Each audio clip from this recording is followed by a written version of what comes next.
Right, so since the first video was kind of successful as a form of communication, I decided to make another one, and I'll try to make it I'll try to make it shorter than the previous one. I also have to kind of go. I should have done it a while ago, but I'm just being very lazy today, very tired, and the heat is not helping, and obviously I feel horrible because I have so much to do and things are moving on very slowly, so that sucks. But you asked me something about acting, and it got me thinking, where do I stand with that? And it's kind of a delicate subject for me altogether with dancing, because um, you know, both of these things, they a little bit like a cult. They keep popping up in my life. Like for example, someone telling me, "Oh, you should be an actress, or you should dance, or oh, you move like a dancer," without really, just things that always kind of always upsets me a bit, because people don't realize how much it means to me and how much it did mean to me. And I was when I was younger, I think I told you that already. I'm not sure. I might be repeating myself, but never mind. Just kind of. Sometimes I have to. I guess it's my whole life is in spiral. It's revisiting the same subjects over and over until it makes sense. And same like a cult kept popping up until I had to just pick it up and say, okay, fine. What are we doing with this? Because it's too annoying, too persistent. So let's have a closer look. So with I always had this kind of drive to use myself as a form of expression. I wanted people to see me and watch me, and but I was shy. I wasn't that kid who everybody thought, oh, you're gonna be an actress, or because I was shy. I loved attention, but I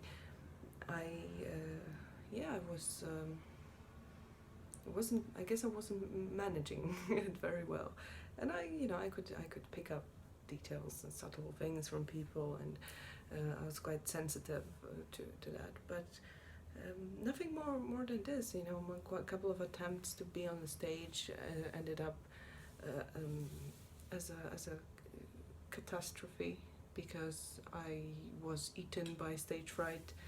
Again, it's coming up, stage fright. But so I kind of haven't thought about it for a while, and then when I was older and I was trying different things and different artistic activities, it kind of came back for a while. Then I started dancing, and I started quite late, as my parents would always say that anything is late anyway. So like, oh, you're 8, that's too late to start dancing, or that's too late to start piano. If you want to be successful, you have to start when you're free. And absolutely, if you want to be really good, you have to do this and nothing else for the rest of your life. And this is kind of a scary perspective for a kid, right? So I wasn't doing anything, and obviously whenever I would pick up and let go of, then my parents would remind me that how much they sacrificed for me to be able to do that, and now I just drop it. Like, yeah, because that's what kids do. They don't know what to do with their life yet, right? So no pressure, Alex. So I was really, really stressed and kind of tense and paralyzed with this perspective, right? So I was afraid of starting different things and dropping them, and and I was very influenced by other people and by different impressions. I wanted to be loved. I wanted to people to pay attention to me, to admire me, to love me, etc., etc. So whatever would give me that, whatever I thought I had better chance to use to achieve that, I would use this.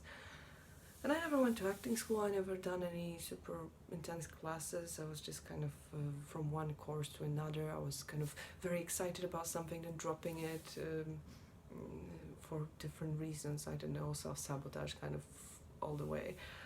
Or I would meet someone, admire them and do what they want to do, kind of follow what they're doing, and then meet someone else and they would become my role model or something like that.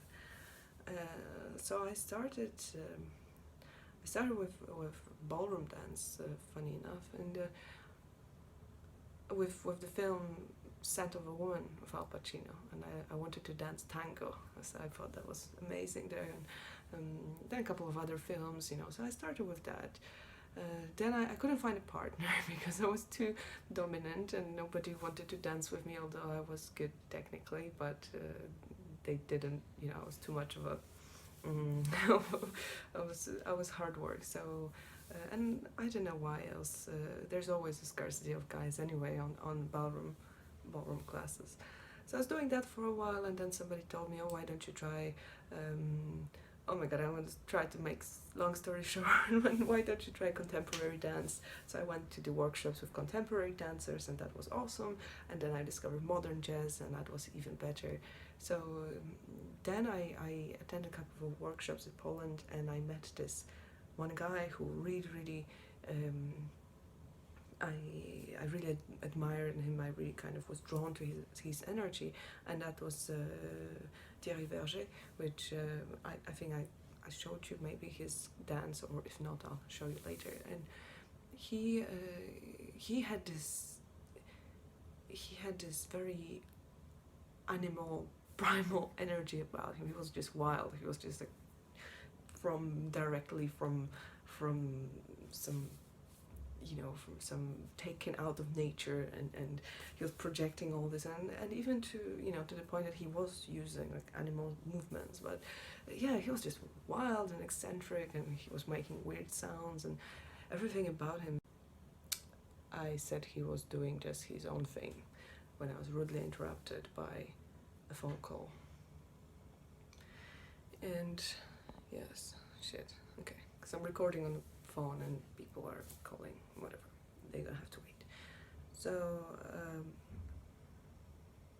I realized that he was teaching in Paris, and because I was in bilingual school and I started speaking French, and I was also very much impressed by Paris, and I thought I'm going to be an artist in Paris one day. So all that together came nicely, all that came nicely together, and I thought, this is a great idea, I'm just going to follow him. And this is how the idea of going to Paris for a month, living with nuns, came to my head, and that's why what I wanted to do. And then I was applying for, I think I applied for a couple of schools, and obviously I didn't, I was taking these classes, but I was a teenager, like an advanced, later, like 16, 17, 18, and I was taking classes, but it wasn't like super intense, all day long training. Obviously that was all expensive, so to get to the level where you can apply to dance school, that was like, it was crazy to even think about it. And so in the meantime, when I was in Paris, I think I got the news that I failed the exams. I don't remember where the acting was at the time, but I think I was mostly about dancing at the time. And I was this kind of girl who wanted all or nothing, like if I can't be a professional, like I don't do stuff just for fun, I don't do stuff for hobby, I want to be a professional, I want to make this my life, because I was always immersing myself in every subject to, but for a short period of time, so it was kind of, this sort of energy, like fire, kind of going there, burning and leaving, I don't know. Something like that. I always lacked patience, and I was easily enthused into things, but I wasn't very patient and persistent, and my self-esteem was quite low, and it was easy to discourage me. And yeah, when I was learning in Paris, and I was kind of looking at all these kids, I don't know, 13 years old, and with super stretched and just professional dancers at this age already, and I'm there kind of awkward with my with my kind of, I never had a good relationship with my body. Actually, I think it only came recently, and still, still it's difficult. It's just ongoing process. But at the time, I was just, oh my god, it was so hard, and I didn't even have any friends, anyone to talk to. Really tough for me to even go to these classes and look at myself in the mirror. And obviously, when I think about it now, I was actually much slimmer. I was much more flexible and stuff like that. And I hated that, this idea of standing in front of a mirror and making a fool of myself all the time, because I was trying different styles, even like jazz and like street jazz and stuff like that, which I'm completely, or hip hop, which I'm not really. My body is more of a hip hop, like urban dancer than a ballet dancer, but still, it's a kind of that sucked. So it was a very emotional, very kind of very happy time actually for me. One of the happiest times probably for my teenage years, but still quite difficult. So I think then what happened, I finished that. I went back quickly, finished school, and briefly came back to Paris, and then I left to Jersey, and I was working in Jersey, and I had other problems and other things, and then when I finally, this long story, I don't know if I told you, I don't know if I'll tell you later or something, but basically there was Jersey period and a lot of stuff going on, and that was a couple of years later when I decided, okay, finally, I'm still thinking about Paris, and I still want to dance, and I still, that's my dream. And I had this super crazy idea that I'm going to be a stripper because, well, stripper dances and she earns money at the same time. So this is like a great idea, because obviously a pro dancer doesn't earn so much as a part of a troupe, or even like, how to even get there. I mean, that was the dream. And I didn't really feel like being a teacher. That wasn't something that I don't know what I was thinking, but I wanted to make dance my life somehow. So I thought, okay, that was a nice compromise. That never worked out, by the way. I was to couple auditions, and always something. So I was never a stripper. That was my excellent business plan. So when I came back to Paris, I had like 200 euros or something like that. Not a lot. It wasn't like when I came back to Paris, when I had like 40 euros, I was getting better and better. But yeah, so I mean, what do you do with 200 euros? Not much. So I had to quickly figure my way out and my way around. And basically the classes went on the background of my activities, and when I started working a little bit, I was very much into it, survival mode, what I call, and dancing wasn't my priority because it was very difficult to juggle classes and work and stuff like that.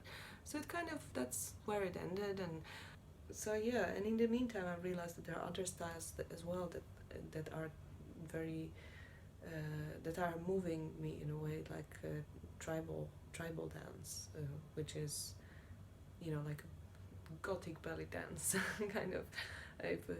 I'll send you a couple of things later.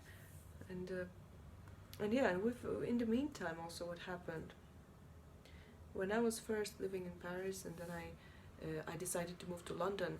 That was motivated by the idea of acting. So this, dancing and acting were always very close. It was just a question of deciding which one do I want to do more.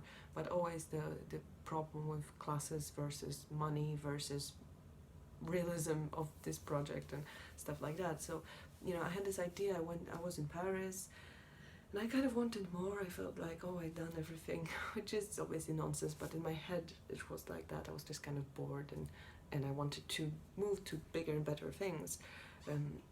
And I thought, okay, London, I'm going back to London. You know, I always wanted to go to London. That was my first idea, which it was. And I said, okay, and I remember I thought of London of some kind of fucking El Dorado, like everything's gonna be fine. And if I made my way around Paris, I'm gonna make my way around London, which isn't untrue, but it's just things work differently. You have to start from zero, and you can't just take your experience kind of like copy paste to another city, because every city has their own rights, you know. So obviously I arrived, and my money ended very quickly, and then I met someone, and so that all went to shit. But anyway, again, that was like a dream that was, you know, again, survival mode. Back square one. Yeah, that happened a couple of times, and so I had to learn the same lesson a couple of times before it actually registered in my subconscious sometimes, somehow. So, right, where was I? So, El Dorado, London, yeah. So after all these adventures, when I finally, you know, that I had to, it's just fucking crazy in my life. But okay, I don't know if that even makes any sense. But then from Paris dancing, the goal has become London acting. But still, before making that step, I had to survive my survival mode and my horrible relationships and bullshit like that. So it took a while until I got back to London. I mean, I finally actually, yeah, I went back to London, finally to move there years later. And then I started, okay, so what are we doing with acting? And it's not going to be a short story. So first thing I did, I signed up for agencies, but most of these agencies are extras agencies, so it's not like the real acting. It's, you know, people say like, oh, that's gonna give you way in. Not really. That what it gives you is contact with other people who are also trying to act, so they can give you tips, which isn't a bad thing. Obviously, it's a great experience anyway. It's fun. It can be boring sometimes, but it's interesting to be on the set and to have set experience. It's valuable, but it's not really. It's really unlikely that that's gonna naturally lead you to acting roles. It's to have acting roles. Actually, it's this catch-22 where you have to be on Spotlight to get an agent, but to be on Spotlight, you need an agent, or you need a paid role to be on. You need to have like 3 paid roles already done to be on Spotlight. But to get paid roles, you know, like proper speaking roles, not I'm playing the tree in the background, you need to have an agent. So people kind of just make their ways in somehow. It's just pure magic, and fake it till you make it, and who you know and how you hustle really, and it's really, really crazy. So I was, you know, I was actually applying for a lot of free stuff, because of course, no matter what, you first do free stuff, collaborations, so you have something to show for what you can do. And even that was difficult. So imagine how that works for your self-esteem. I mean, they don't even want me for free. And I don't necessarily come from a privileged perspective here, because I'm foreign, so my accent is not always desirable, and I don't really have a look of a girl next door that is often needed for some random ads, or you know, I have a specific look. I'm not skinny, which again, you know, we might argue like, oh yeah, I'm looking good or whatever. Okay, fine, but for, you know, camera purposes, commercials, you won't see a lot of people like me. And you know, what am I gonna do in one Dove, you know, all body matters kind of, that's, you know what I mean. It's hard. It is hard. And even within people who actually are all fitting into this box, that is actually needed. You know, there's huge competition. Plus, they, for example, can be, you know, it really depends. It doesn't depend that much on what. How should I put it without sounding negative and looking for excuses? There's a lot that isn't in your hands. So obviously there's a lot that is, but you depend on what is needed, right? So if, let's say, you know, there's a boom for they're doing Vikings, and they need long-haired and bearded men. So if I'm a woman, non-bearded woman, I'm gonna have a harder time to find a place for myself, right? So it really depends. That's similar with extras as well. It really depends. And being an extra was actually quite a cool thing. It wasn't marvelously paid, but it was okay, and I actually could have, you know, for me, it wasn't ideal money-wise, but it was hard work and all days and long hours, crazy hours, a lot of waiting around, but I could have done that, if not the fact that it's completely unpredictable, so you can't really assume that you're gonna pay your rent out of it, and you have to be available. So, you know, if it's really hard to kind of. So, you know, when you're free, they're not doing anything. When they're requiring you, you're busy working or doing something else. So it was hard to kind of. It was hard in London to stay in London to find money, and I was working different things, and I wanted to, you know, maintain certain standard of how I want to live my life, and I didn't want to, you know, live from week to week and starve the rest of the month and just kind of hustle all the time. It's really, really exhausting, and I just realized that. And there's another thing that a lot of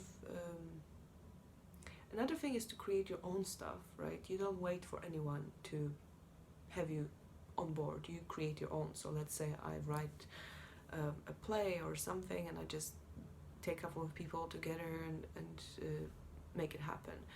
And again, I don't want to sound negative. These things are doable, but it's always the question of how much you are willing to sacrifice for what kind of effect. And for me, it was very hard. I think it's very hard to find people who are equally motivated about your project, especially if they're not going to get paid for it, right? So it is a lot of hustle. It takes a lot of interpersonal skills and a lot of, actually, I think, you know, there's people who. Someone I knew was very good at that. He was making people believing that he's something that he's not, so they work for him and do things believing that they're getting involved with some bigger project that will give them, you know, that will benefit them. And somehow it is challenging, I think, all this networking and kind of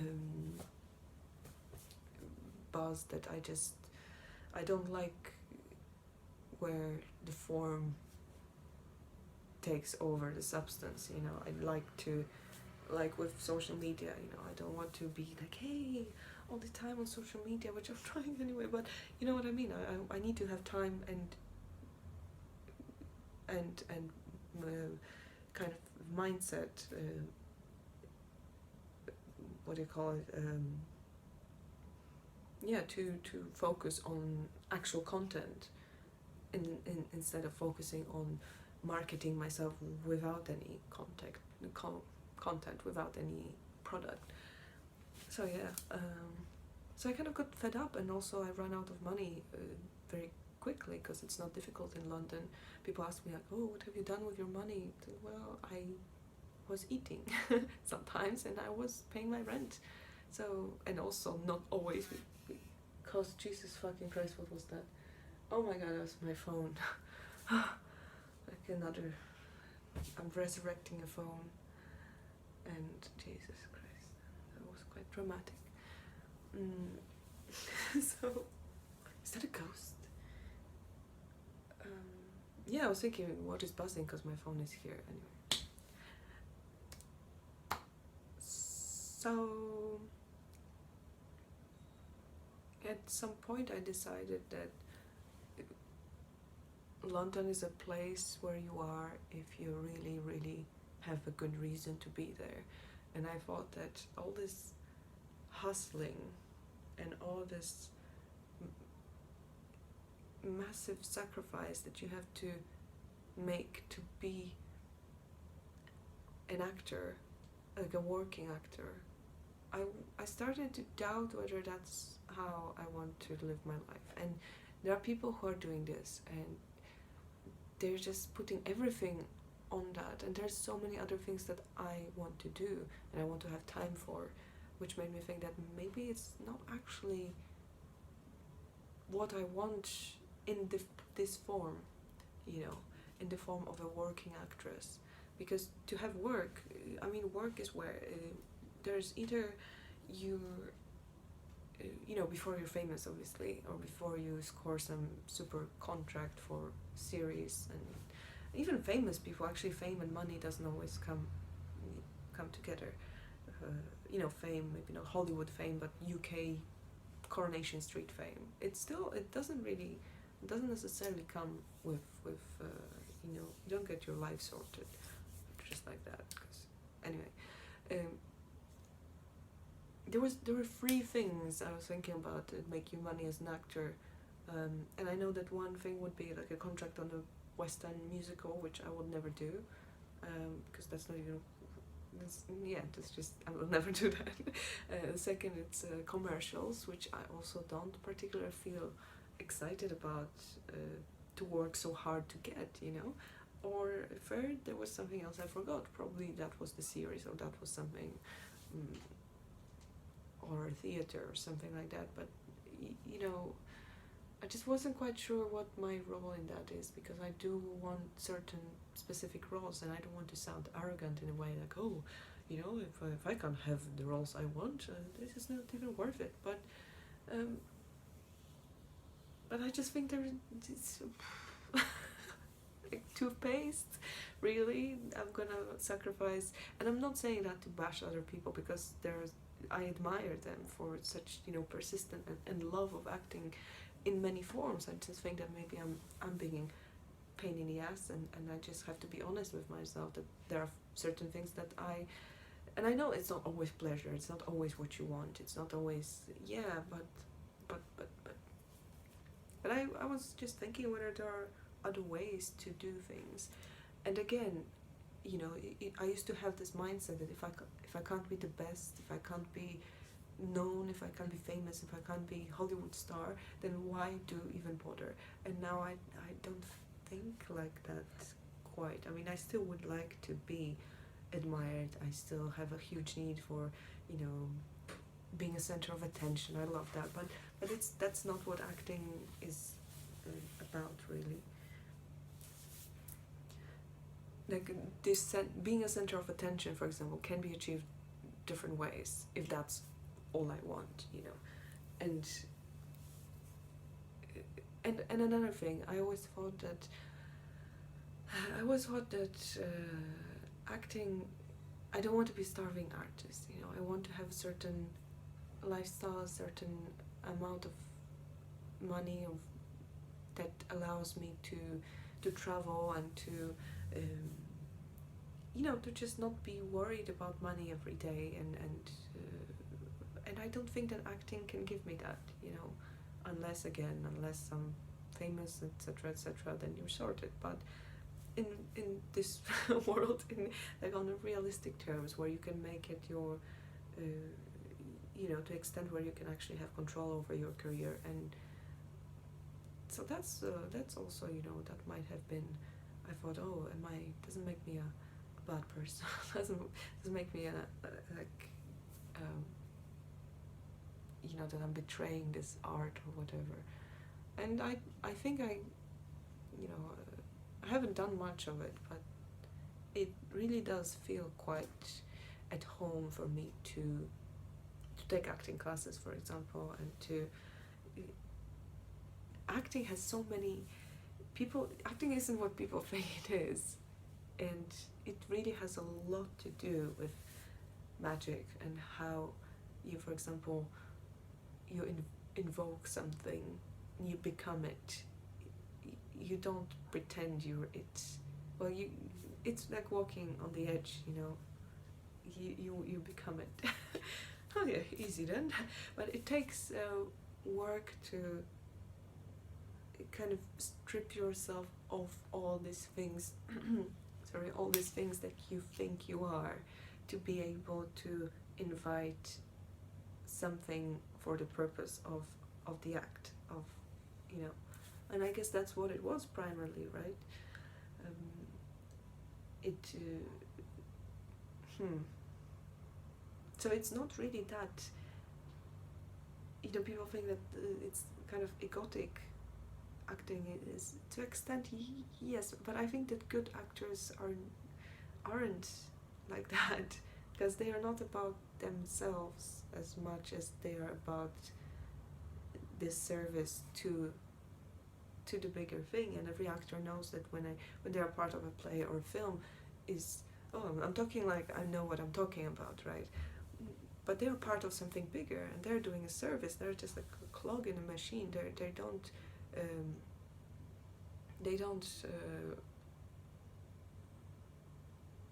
it's not about them. They don't exist without entire army of people who make it possible. Yeah, but then yeah, people get to it for different reasons. So my opinion on that for just of today is that I have to make things very much my own things. I have to find a way to be in front of a camera as an actress in roles that I want to be in roles that I think that suit me. Somehow find a way, find a team, you know, make some projects. Somehow, I don't know. I really don't know how it could happen, but I know that with internet there's a lot of stuff possible. You just have to create things, and if it's meant to happen, then it will open the doors, and I will know that I have to go further in that. And obviously both dancing and acting, for me, it's like, oh yeah, it's too late, you missed your train. You missed your, you know, you're too old now, which is obviously nonsense, because it is, but somehow it really stayed with me. And also the fact that, like, oh, okay, I have to be in front of camera, and I don't always feel like I don't always feel comfortable with how I look, basically. And so I've been postponing some things, because I'm thinking like, oh yeah, I'll do that when I look better, basically, when I'm slimmer or something like that. And so yeah, I'm not really sure where it's gonna go. And every time somebody says like, oh, you should act, it's kind of like, oh, shut up, like I know I should, or I don't know what's that about, you know. It's a bit like this thing with magic, you know, I told you about that. Oh, I'm not supposed to do that. This is not my job. I was supposed to be something else. I was supposed to draw, for example, or I don't know, where does it come from? Like, why? I feel like it doesn't belong to me. Like I'm cheating, like I'm a fraud, that I'm stealing this from someone, that I'm, you know, there are other people who deserve it more than me, for example. So who am I to even try? It's just fucked up thoughts like that. What else? So there are certain projects, like for example a monologue, that I can do, I can record. I could even risk it and apply actually for, I mean, I'm not really risking anything apart from making a fool of myself and closing this door for myself for the rest of my life. But apart from that, nothing really. I can apply for agencies. They hate it, you know, they hate kind of this unprofessional. Do they hate it? Yes, I think. Like if I just say like, hey guys, have a look at my tape. I'm not sure that's how it works, you know. They don't really like unsolicited implications. And I'm not really sure what that would do for me, because again, toothpaste.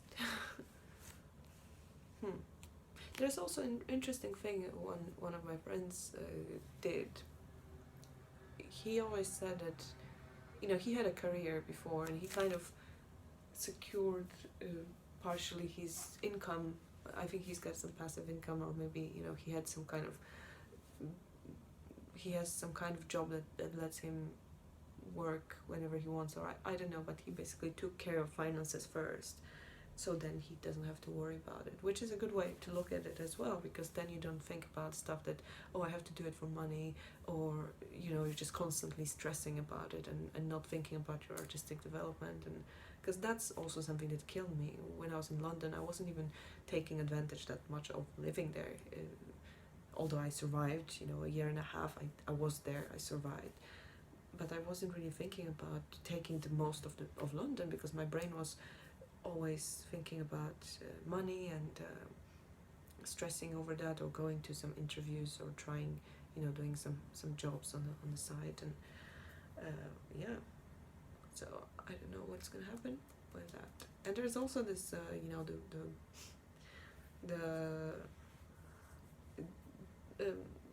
the poem I sent you. That's someone I met in Paris, and an actor who thought that oh yeah, I have to be an actress, and so he saw something in me and he pushed me a little bit to do that. But then again, I couldn't really mix my work, which is crazy, with money. I mean, I was. It was very chaotic. I never knew when I was free. If I was taking classes, I couldn't work. I was missing on work, or I was missing on classes. Then I was thinking, what's the point anyway? I don't want to be a French actress. Then I was thinking, like, oh, maybe it's better, because then it's smaller pond, bigger fish in smaller pond, than going to London where everybody's up to something and the competition is crazy. And right, so that wasn't a shorter video, and I'm not sure if that answers any of. It was just my acting ramble, because it's something that does keep turning in my head, but I don't know what to do with that. Somehow it will have to come out. So, right, at least I'm gonna upload this, I think, 3 times, and I'll talk to you later, yeah?